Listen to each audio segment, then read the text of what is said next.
E3 is slowly approaching, and what better way to get hyped for Nintendo's new and old IPs than to do a typical early prediction video. Here, I'm going to talk about what Nintendo might show off at this year's Expo event. So let's jump straight into this delicious topic, shall we? But first, let's get the obvious suspects out of the way, and then we can get into the nitty-gritty of things. First off the bat of things to come is Super Mario Odyssey. What they'll most likely do is give us about a 2 or 3 minute trailer covering more of what this game has to offer to us Mario fans out there.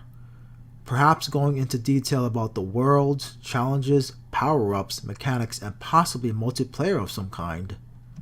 Mario Odyssey looks like a great game that looks to be returning to its old school roots with some modern day surprises here and there.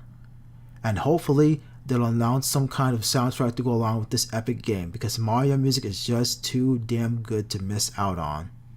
And that's all I have for Super Mario Odyssey.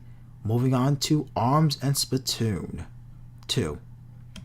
To be honest with you guys and gals, I really don't see Nintendo giving us any news on ARMS because we already got a plethora of information on this month's Nintendo Direct. As for Splatoon 2, I can clearly see them introducing 1, maybe 2 different kinds of modes to the second installment of Splatoon. Coming up next would have to be trailers, demos, and release dates for some of those 3DS titles that were announced at this month's Direct. Such 3DS titles would have to include Monster Hunter Stories, Kirby's Blowout Blast, and that new holiday multiplayer action-based Kirby game. And now that I brought up Kirby, you just know I'm going to have to open my mouth about him. The Kirby fan inside me tells me that those 25th anniversary games on the 3DS aren't all of what we're going to see from Kirby this year.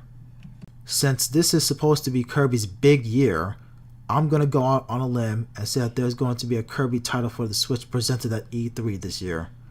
My only question would have to be this: mainline or spin-off? If you ask me personally, I'm thinking spin-off. But that's just me though. You guys and gals can say whatever you want about it in the comment section down below. Moving on to Metroid.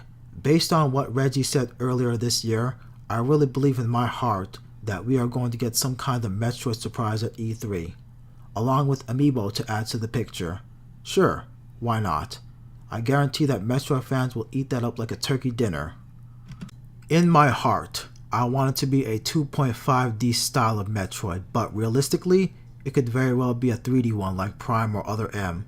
My bet is on Prime 4, but hey, Nintendo, prove me wrong.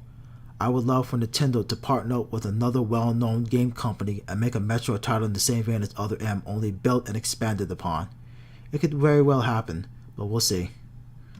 I know this is going to sound really vague, but I'm predicting that Nintendo will have completely new IPs that will show the old generation of Nintendo characters just who's boss in the gaming industry. A new wave of Nintendo characters that both new and old fans of Nintendo will grow attached to.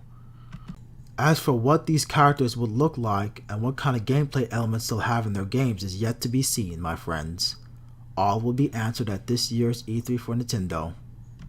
And finally, to cap off this discussion, they'll talk about a number of third-party games. EA Games said that they are looking at porting over a certain IP of theirs to the Switch. Maybe Plants vs. Zombies Garden Warfare 2 perhaps? Who knows? Anyways, that ends my topic of the day. If you ladies and gentlemen have any thoughts whatsoever, please feel free to leave them in the comment section down below. Thank you kindly and have a wonderful rest of the day. Bye bye.